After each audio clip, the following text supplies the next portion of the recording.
नमस्कार, जय हिंद। कैसे हैं? उम्मीद करता हूं अच्छे होंगे। बिहार सब इंस्पेक्टर तैयारी में लगे होंगे। आज हम लोग देखने वाले हैं टेस्ट नंबर 10।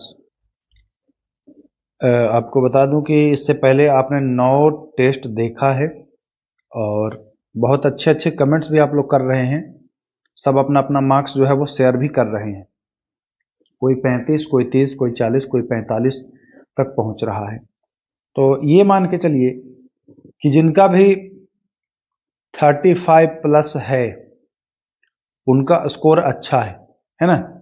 अब 35 वाले सोचेंगे कि मेरा तो 35 स्कोर अच्छा है, बट करना क्या है कि जब तक एग्जाम ना आए तब तक इसको 2-3 नंबर आपको बढ़ा लेना है। कहने का मतलब है कि आप 78% लगभग पहुंचिए। अभी 35 है तो यानी कि अभी 70% है। अभी 3-4 क्वेश्चन कर लेंगे तो मतलब 78-80% के आसपास आपको किसी भी हाल में आ जाना है। 78-80% में इसलिए कह रहा हूं ताकि इसके बाद फिर कोई विकल्प नहीं बचेगा कि होगा कि नहीं होगा। निश्चित ही होगा। 80%, 78% ला रहे हैं तो बिल्कुल होगा, है ना। तो चलिए, इसमें करंट अफेयर के भी प्रश्न मिलेगा, इकोनॉमिक्स के भी प्रश्न आपको देखने को मिलेगा। अर्थशास्त्र से संबंधित 50 प्रश्न है। बहुत मजेदार प्रश्न है। मैं फिर बता दूं आपको कि ये जो सारे प्रश्न हैं वह बिल्कुल 1275 एग्जाम के समानांतर हैं, पैरेलल हैं। मैं हर बार इस बात को रखता हूं, है ना। आप एक बार मिला लीजिएगा, क्वेश्चन आपको देखने में मजा आएगा। चलिए, पहला सवाल, आरोग्य श्री योजना। देखिए, योजना से भी एक प्रश्न आपको बिहार दरोगा में पूछता है। तो उन तमाम टॉपिक जहां से प्रश्न आता है सबको मैं लेकर के आऊंगा। आरोग्य श्री योजना किस सरकार के द्वारा प्रारंभ किया गया है? आरोग्य श्री, आंध्र प्रदेश। करना कुछ नहीं है, आ से आरोग्य, आ से आंध्र प्रदेश, है ना। आ से आरोग्य लिखते हैं, आ से ही आंध्र प्रदेश भी लिखते हैं, तो ये आप याद कर लीजिएगा। चलिए, प्रश्न संख्या 2। पटना उच्च न्यायालय के मुख्य न्यायाधीश इनमें से कौन है? पटना उच्च न्यायालय के जो मुख्य न्यायाधीश हैं वह कौन है? संजय करोल हैं कि विनोद चंद्रन है कि चक्रधारी शरण है कि विजय बिश्नोई? तो अभी वर्तमान में बात कर लें तो विनोद चंद्रन। कौन? विनोद विनोद चंद्रन। ठीक। चलिए, तीसरा सवाल देखिए। अब आप लोग कहते हैं कि याद नहीं होता है। कुछ बच्चों ने कमेंट किया कि याद नहीं होता है, तो कैसे याद होगा? आसानी से याद हो जाएगा। देखिए कैसे याद होगा, बस वही टेक्निक करिएगा। जैसे ये प्रश्न है, भारत का पहला साहित्यिक शहर कौन है? बनारस, प्रयाग, कोझिकोड, अहमदाबाद। राइट आंसर इसका कोझिकोड है। कैसे याद रखना है भाई? साहित्यिक लिख लेना है। कोई भी आपको पेपर ले लेना है, साहित्यिक लिख लेना है और नीचे लिख लेना है कोझिकोड। जब आप रिवीजन करेंगे तो बस इतना ही देखिए, साहित्यिक, कोझिकोड। जैसे ही प्रश्न आएगा साहित्यिक शहर, आपको कोझिकोड याद हो जाएगा। आप पूरा रटने के फिराक में मत रहिए लंद पर, है ना। साहित्यिक लिखिए, कोझिकोड लिखिए, बस शॉर्ट फॉर्म में। और वीडियो देखने के बाद अगले दिन या जब भी आपको समय मिले उसको एक बार रिवीजन कर लीजिए, उसी जो आपने शॉर्ट फॉर्म में लिखा उसी से। 5 मिनट में आप रिवीजन भी कर लेंगे, अच्छे से आपका कवर हो जाएगा। चलिए, ऑस्ट्रेलियाई ओपन 2024 का विजेता पुरुष एकल वर्ग में पूछ रहा है ना। पुरुष एकल वर्ग में विजेता पूछ रहा है, ऑस्ट्रेलियाई ओपन जो 2024 में हुआ है उसका। तो पुरुष एकल की बात की जाए तो एकल में जो विजेता है वह है जानिक सिनर। याद नाम रखिएगा, जानिक सिनर, है ना। मेदवेदेव नहीं है, याद रखना है आपको। मेदवेदेव नहीं है, जानिक सिनर है। अच्छा प्रश्न है। चले आगे। चलिए, 5वां सवाल देखिए क्या कह रहे हैं। राजेंद्र प्रसाद को संविधान सभा का स्थायी सभापति कब चुना गया था, है ना। राजेंद्र प्रसाद को संविधान सभा का सभापति चुना गया था, लेकिन कब चुना गया था यह प्रश्न पूछ रहा है। देख लीजिए, अच्छा प्रश्न है। क्वेश्चन भी इसमें ऑप्शन भी मिल जाएगा आपको, 4 ऑप्शन। 9 दिसंबर 1946, 11 दिसंबर 1946, 25 दिसंबर 1947, 26 जनवरी 1950, है ना। तो कब? 9 दिसंबर नहीं, 11 दिसंबर। 9 दिसंबर को डॉक्टर सचिदानंद सिन्हा को अस्थायी सदस्य चुना गया था। अस्थायी अध्यक्ष उनको बनाया गया था, लेकिन राजेंद्र प्रसाद को ठीक 2 दिन बाद स्थायी अध्यक्ष बनाया गया। ठीक, तो याद रखना है 11 दिसंबर 1946। आगे चलते हैं। संविधान सभा की अंतिम बैठक कब हुई थी?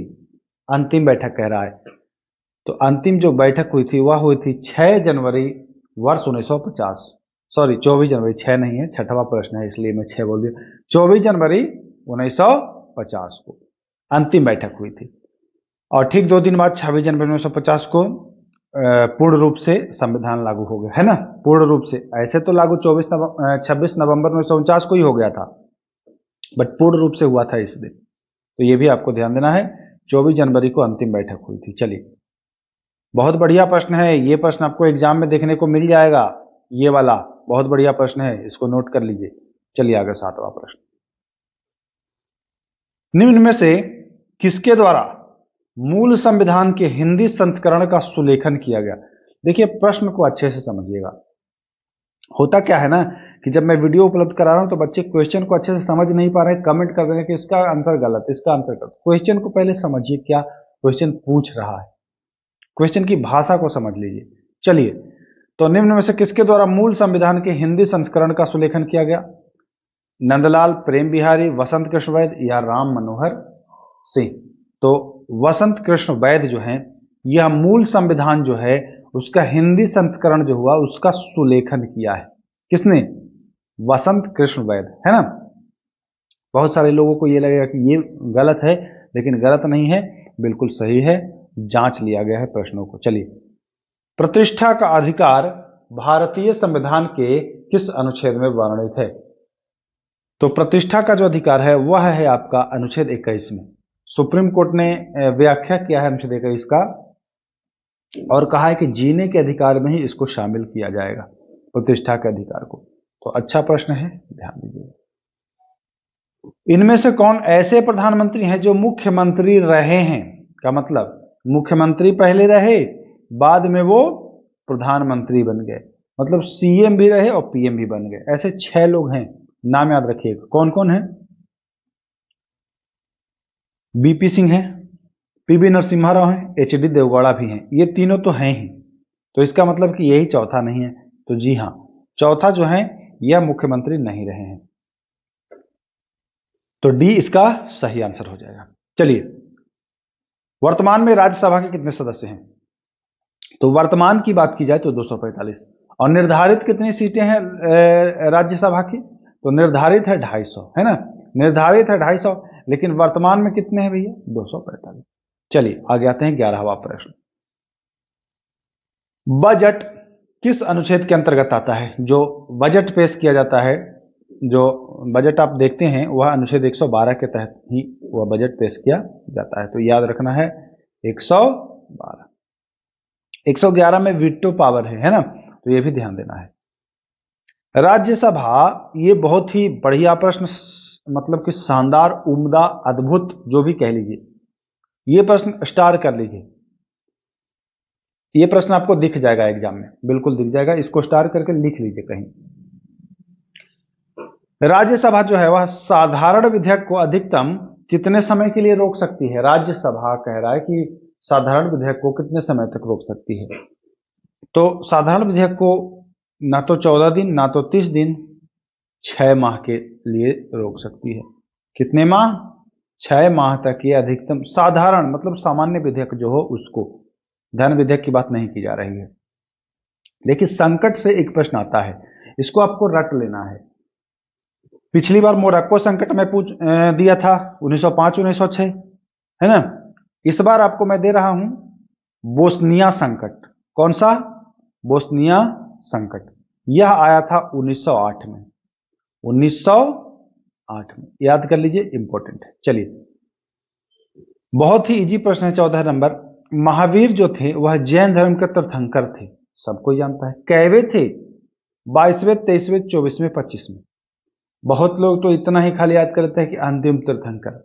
अब अंतिम मतलब का 24वां कि 25वां कि 23वां? तो अंतिम मतलब 24वां, 25वां मत समझ लीजिएगा। 24 ही हुए और अंतिम तीर्थंकर महावीर हुए। याद रखना है आपको।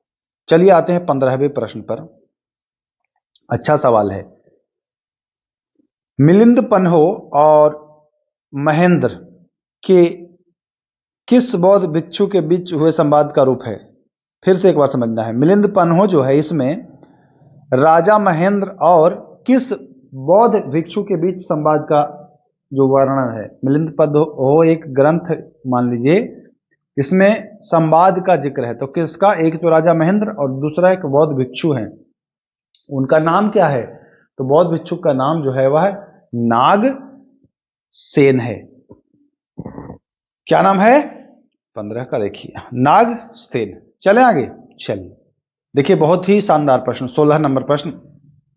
मैं फिर कह दे रहा हूं, सारे प्रश्न जो है वो बिल्कुल बिहार दरोगा के लिए ही डिजाइन किए गए हैं दोस्तों। मैं देखा कि कैसे प्रश्न आ रहे हैं, कहां से प्रश्न आ रहे हैं, उसी के हिसाब से मैं क्वेश्चन को लाया हूं। तो प्रश्न बिल्कुल ही सारे प्रश्न आप अच्छे से नोट कर लीजिए, कहीं कॉपी में या जो भी हो शॉर्ट फॉर्म में, उसको देखिए जरूर। चलिए, रैयत ए आला की उपाधि धारण करने वाला सैयद वंश का शासक।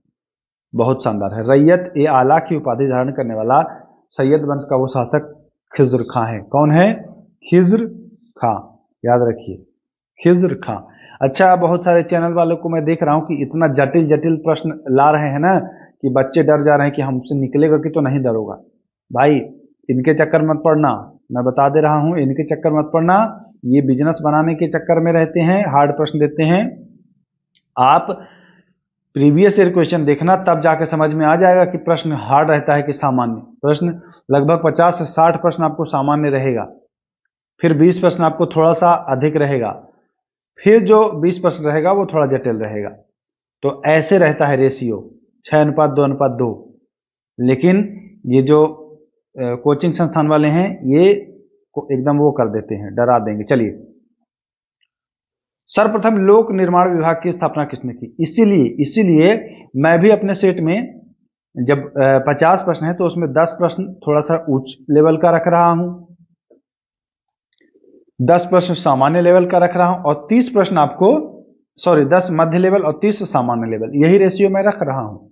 आप देखे होंगे, मिलाइएगा तो आपको समझ में आएगा कि हाँ, रेशियो बिल्कुल एकदम परफेक्ट है। तो अकॉर्डिंग टू प्रीवियस ईयर, ना कि कुछ भी डराना नहीं है बच्चों को। हमारे भाई बंधु ही तो हैं आप, डराना किस बात का। चलिए आगे चले। सर्वप्रथम लोक निर्माण विभाग है ना, पीडब्ल्यूडी, अगर कभी पूछ दे अंग्रेजी में कि पीडब्ल्यूडी की स्थापना किसने की, तो एफएसटी याद रखिएगा आप। पीडब्ल्यूडी एफएसटी, शॉर्ट याद करना है, पीडब्ल्यूडी एफएसटी। एफएसटी मतलब Firoz Shah Tughlaq. PWD FST, PWD FST, कोई दिक्कत नहीं है, समझ गए। चलिए, बहुत अच्छा समझ गए सर। दिल्ली सल्तनत का एकमात्र सुल्तान जो रणभूमि में वीरगति को प्राप्त हुआ। देखिए, एक चीज मैं आपको बता दूं, ये अब आप लोग सोचते हैं ना कि प्रश्न कहां से आता है, किसी भी एग्जाम की बात कर लें तो वैसा सवाल जहां आपको लगे कि एकमात्र ही है, उसके अलावा कोई नहीं है, वो प्रश्न को वरीयता दीजिएगा। वैसा सवाल जिसमें महिलाओं का योगदान अधिकांश रूप से हो तो उसको वरीयता दीजिएगा। जैसे कि करंट अफेयर को ही ले लीजिए, तो जहां महिलाएं हो जाता है कि भैया कौन महिला पहली, तो वो समझिए कि प्रश्न इंपॉर्टेंट हो जाता है। तो जब एकमात्र आ जाए, महिला आ जाए, या कुछ ऐसा विशेष आ जाए जो पहले कभी नहीं हुआ हो, तो वैसी चीजों पर आपको फोकस करना है, प्रश्न वो जरूर आता है। तो यहां भी आप देख रहे होंगे कि एकमात्र सुल्तान, ये इंपॉर्टेंट प्रश्न है। मैं आपको समझने के लिए बता देता हूं कि कौन प्रश्न इंपॉर्टेंट होता है। ये आप लोग कहते हैं ना कि कैसे जानेंगे सर कि कौन इंपॉर्टेंट होता है, तो यही चीज है, समझना है। तो एकमात्र सुल्तान है जो रणभूमि में ही क्या हुआ है, वीर गति को प्राप्त हुआ है सॉरी, वह है इब्राहिम लोदी। इब्राहिम लोदी है ना, याद रखिएगा, इब्राहिम लोदी। चले आगे। चलिए सर आगे 19वां प्रश्न देखते हैं क्या कह रहा है। चलिए, प्रश्न संख्या 19। संपूर्ण भारत में भगवान शिव की प्रतिष्ठा में कितने ज्योतिर्लिंग स्थापित है? पूरे भारत में जैसे काशी विश्वनाथ हो गया, महाकाल हो गया, देवघर हो गया, उज्जैन, है ना। तो ऐसे कितने शिव की प्रतिष्ठा में ज्योतिर्लिंग स्थापित किए गए, कितने हैं? 8, 10, 12, 14। तो याद कर लीजिए, 1 दर्जन। कितना? 1 दर्जन यानी कि 12। कोई पूछे कि कितने हैं तो कहिए कि भैया 1 दर्जन है। कितना याद रखें? 1 दर्जन से आपको 12 याद हो जाएगा। चलिए, हिंदू मुस्लिम, देखिए यहां पर गड़बड़ा रहा है ना।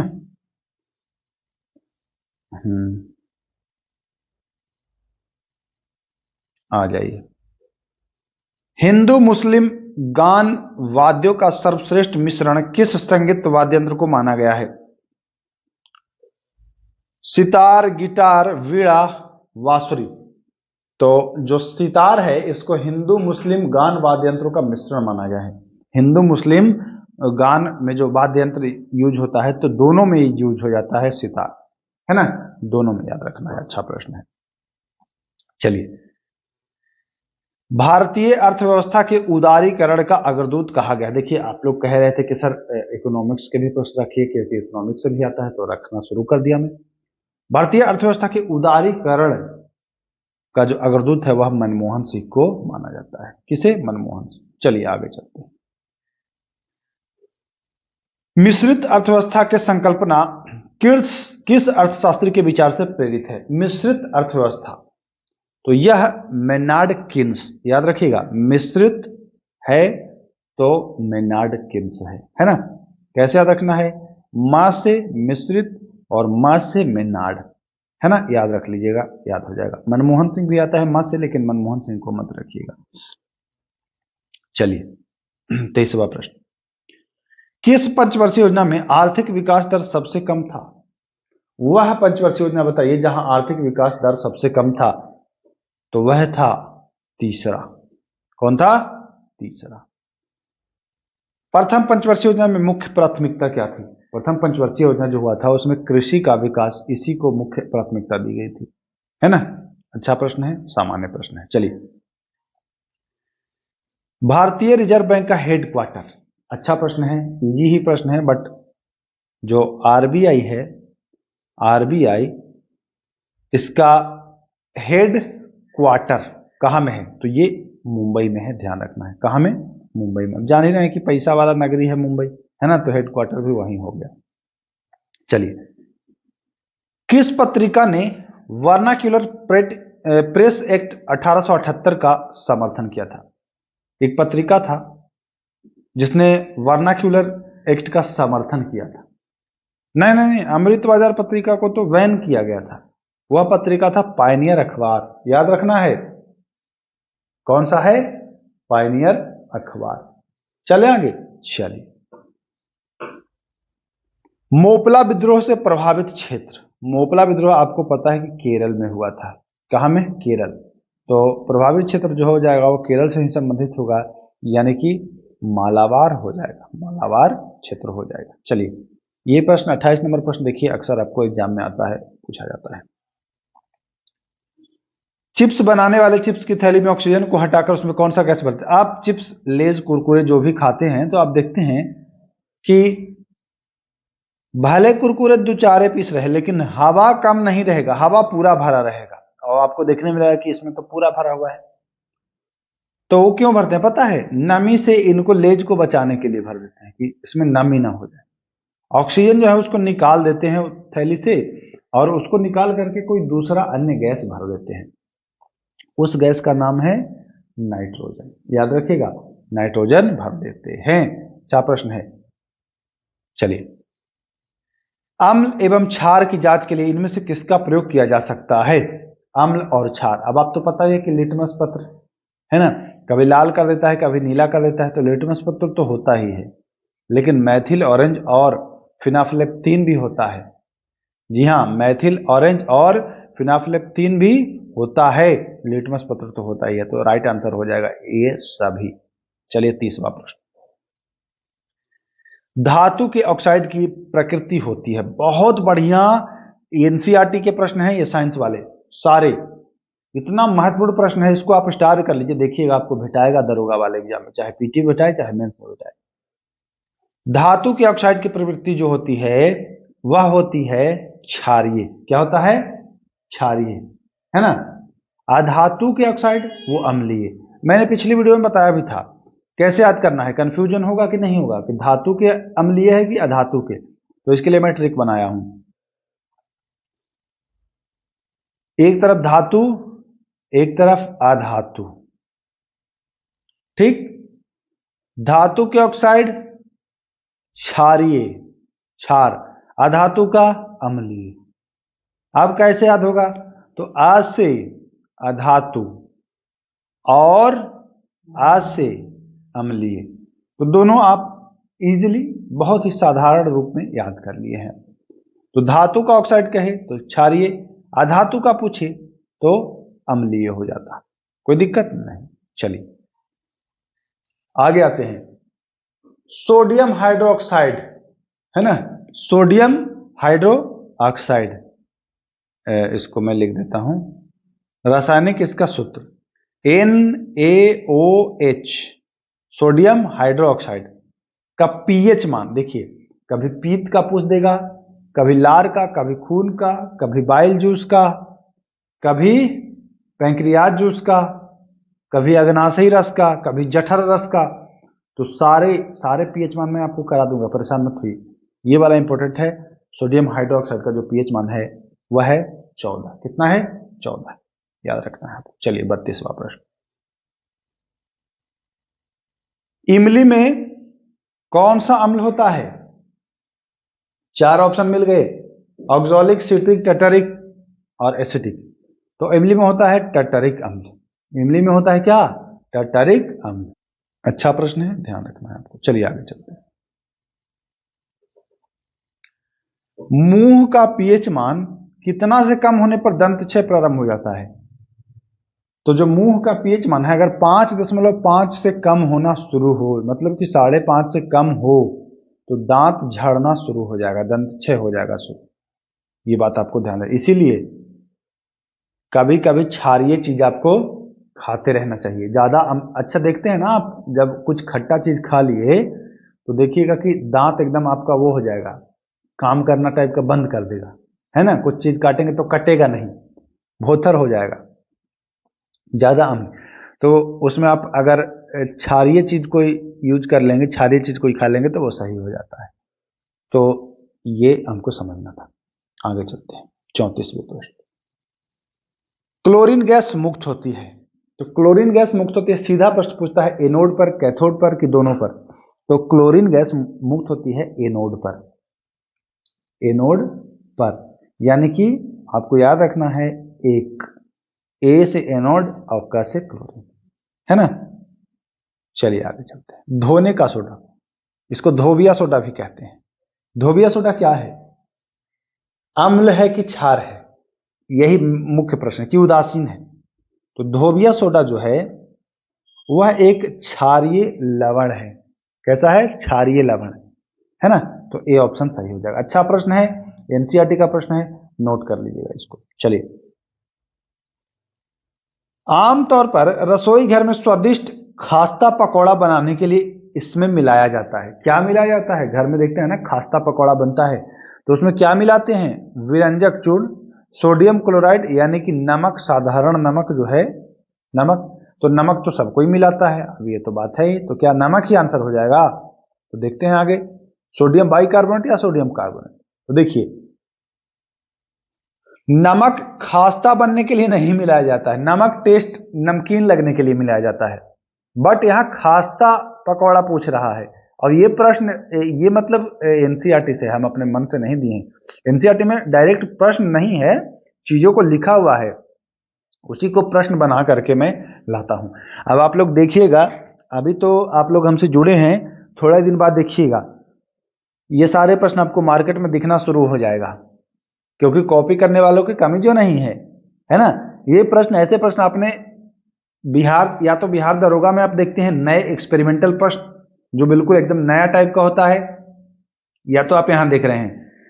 अब आप हर जगह देखेंगे, क्योंकि कॉपी पेस्ट, कंट्रोल V और कंट्रोल C आप जान रहे होंगे, समझ रहे होंगे। तो चलिए, खैर कोई नहीं, हमारा काम है आप लोग को जागरूक करना। अब कोई भी दे, फायदा तो आप ही लोग का होगा, है कि ना, चाहे हम दे या कॉपी करके कोई भी दे, फायदा तो आपका ही होगा। तो ये सोडियम बाइकार्बोनेट होता है, NaHCO3। जी हाँ, NaHCO3, ये सोडियम बाइकार्बोनेट। कहीं Na2CO3 दे दे तब ये कार्बोनेट हो जाएगा, सोडियम कार्बोनेट नहीं, ये धोबिया सोडा हो जाता है, धोने का सोडा सोडियम कार्बोनेट और खाने का सोडा बाइकार्बोनेट, ये आपको समझना है। चलिए आगे चलते हैं 37वां प्रश्न। बहुत ही शानदार, जो बच्चा एनसीईआरटी कभी पढ़ा होगा उसको मजा आ रहा होगा ये सब प्रश्न देख करके, क्योंकि एनसीईआरटी से ये सारे प्रश्न उठाया हूं मैं। इनमें से कौन उभयधर्मी यानी कि एम्फोटेरिक ऑक्साइड है? हा, ऐसा प्रश्न दे दे तो छटपटा जाते हैं आप, अरे बाप रे बाप।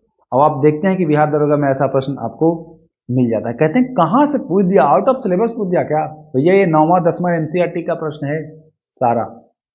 बड़ा मजा आएगा, आप बने रहिए हमारे साथ। बिहार दरोगा एग्जाम आते आते इतने आप पारंगत हो जाएंगे ना कि लोगों को पढ़ने दीजिए बढ़िया बढ़िया टीचर के पास। जब आप प्रश्न आप सॉल्व करके आएंगे और फिर वो आपसे पूछेगा भाई ये तो बहुत टफ था कहां, तब आप कहेंगे टफ कुछ नहीं था, 4 महीने पहले से ही हम लोग इस पर अभ्यास कर रहे थे। चलिए चलते हैं आगे। कौन उभयधर्मी ऑक्साइड है? एल्युमिनियम ऑक्साइड, जिंक ऑक्साइड, कोई नहीं कि दोनों? तो देखिए ये दोनों है, एल्युमिनियम ऑक्साइड भी और जिंक ऑक्साइड भी।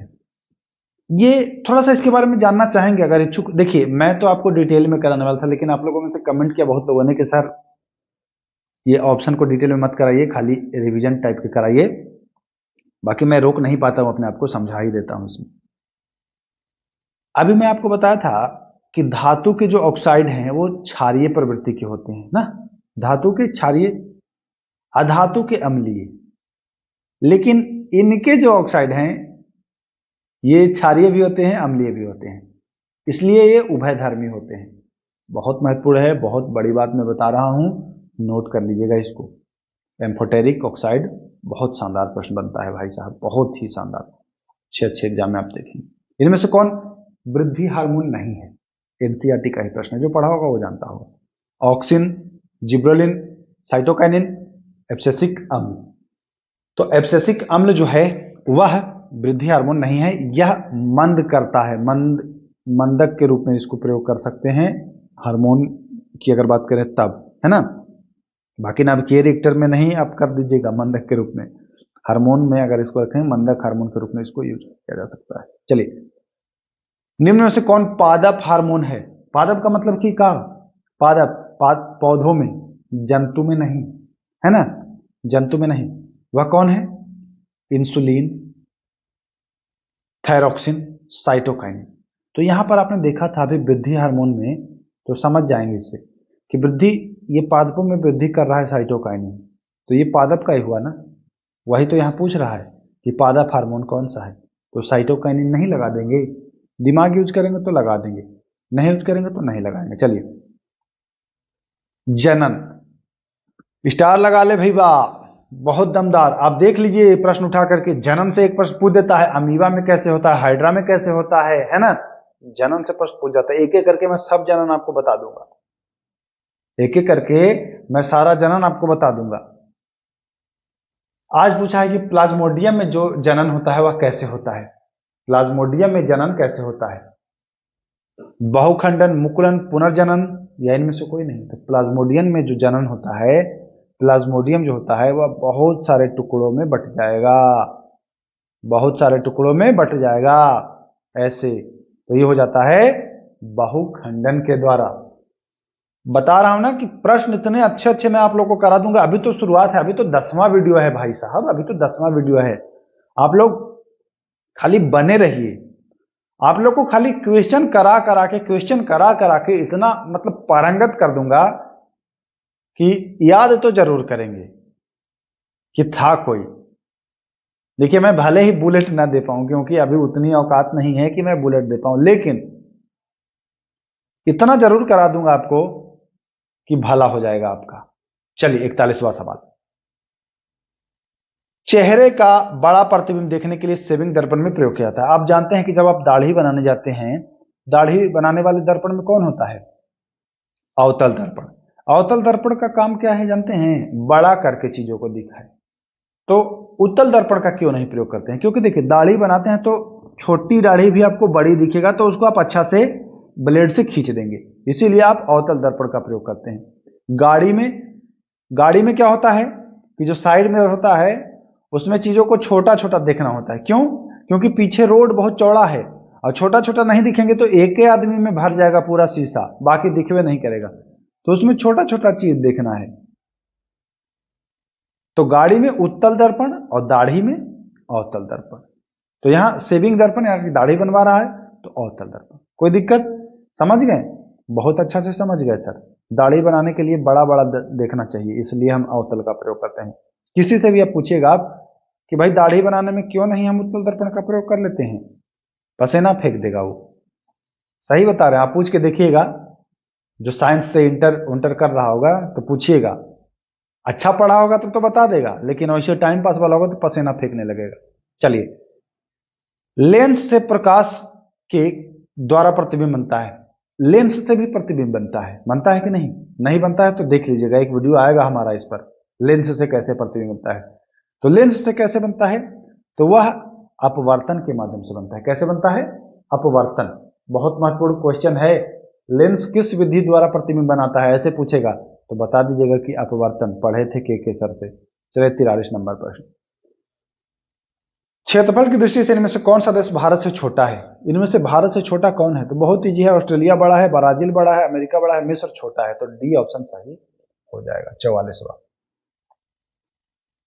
संयुक्त राज्य अमेरिका में कितने जोन बटे हैं? टाइम जोन, जैसे भारत के मिर्जापुर से गया है ना टाइम जोन, ग्रीनविच, तो वही अमेरिका में, भारत में एक ही है। अमेरिका में कितना है? तो अमेरिका में 6 है, ध्यान देना है। चलिए 45 नंबर सवाल। भारत की दूरी पूरब से पश्चिम कितनी है? तो उत्तर दक्षिण और पूरब पश्चिम, आपको दोनों जान लेना है। तो ये उत्तर से दक्षिण है, ये पूरब से पश्चिम है। तो उत्तर दक्षिण का जो पगडंडी है ना वो चौड़ा ज्यादा, मतलब लंबाई ज्यादा है। पूरा पश्चिम थोड़ा सा कम है। पूरा पश्चिम थोड़ा सा कम है। तो पूरा पश्चिम है 2933 किलोमीटर और उत्तर दक्षिण जो है वह 3214 किलोमीटर है। ठीक, तो यहां पूरा पश्चिम पूछ रहा है तो पूरा पश्चिम कम है थोड़ा सा, तो 2933, और उत्तर दक्षिण ज्यादा है ये वाला तो 3214। पूरा पश्चिम पूछा है तो आंसर 2933 आप कर लीजिए। चलिए अब आते हैं 46वें नंबर सवाल पर। अच्छा प्रश्न है। संकोच परियोजना किन दो देशों के मध्य है? किन दो देशों के बीच है संकोच? तो भारत और कहां? भूटान, नेपाल, बांग्लादेश और चीन। तो जो संकोच परियोजना है वह है भारत और भूटान। कहां? भारत और भूटान। केला का सर्वाधिक उत्पादन वाला राज्य कौन सा है? तो केला का सर्वाधिक उत्पादक राज्य जो है वह आंध्र प्रदेश। कौन है? आंध्र प्रदेश। आगे चलते हैं। केंद्रीय बागवानी संस्थान स्थित है। तो केंद्रीय बागवानी संस्थान जो है वह है मेजीफेमा, नागालैंड में। कहां? मेजीफेमा कहां में है? नागालैंड में। इंपॉर्टेंट है, ध्यान दीजिएगा। कहां में है? तो मेजीफेमा। चले आगे 49वां।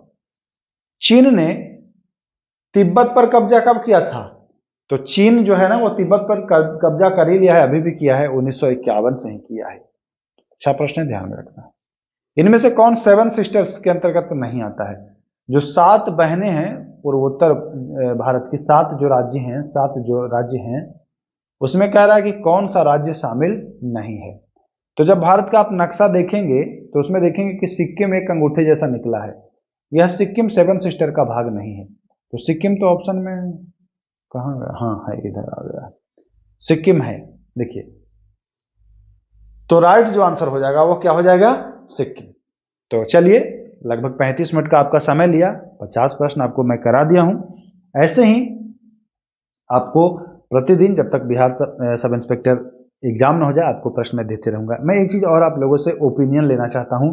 मैं चाहता हूं कि हफ्ते में 1 या 2 दिन आपको करंट अफेयर की भी 50-50 प्रश्न के एक टेस्ट सीरीज करवा दूं। आप लोग एग्री अगर होंगे तो कमेंट करिएगा। करंट अफेयर के हफ्ता में 1 दिन या 2 दिन में करा दूंगा, उसके बाद फिर धीरे धीरे मैं बढ़ाऊंगा। अभी सब्र खाली रखिए। धीरे धीरे मैं सब कुछ आपको प्रोवाइड कराऊंगा, सारे सब्जेक्ट का टॉपिक भाई आपको मैं उपलब्ध करा दूंगा। तो चलिए अब वीडियो को समाप्त करते हैं, फिर मिलेंगे। नमस्कार, जय हिंद।